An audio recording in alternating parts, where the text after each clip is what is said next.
काश के हम किसी की औलाद को भी अपनी औलाद समझें। यहाँ से मुझे एक और शेर याद आ गया, बिलाल बज़मी साहब सुनिएगा कि जिवें तैनू पुत्र प्यारा है, हाँ मां नू मैं भी प्यारा, तेरे ढेर हुसन मेरी जात सिवा ओदा कोई नहीं होर सहारा, ते मेरा पिनिया वीटियाई गलियां विच किवें होसी शाम गुजारा, कर माफ शरीफ इस नगरी विच ना आसां पिन्नण दोबारा।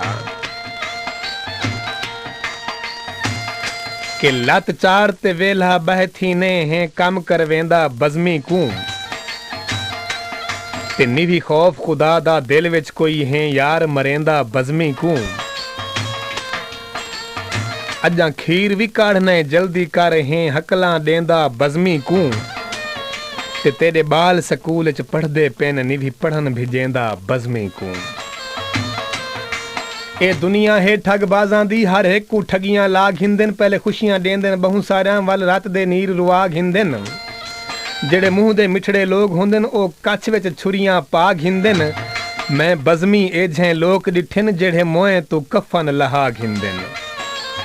ते जड़ा पक है दिल बर सादा नहीं एतबार करीजे क्या फायदा, जेड़ा यारी दी ना लाज रखे उकू यार सडीजे क्या फायदा, जेड़ा दिल विच गाल नहीं रख सकदा उकू हाल दिवीजे क्या फायदा, जेड़ा बज़मी संगत दे लायक दा नहीं उकू नाल टुरीजे क्या फायदा।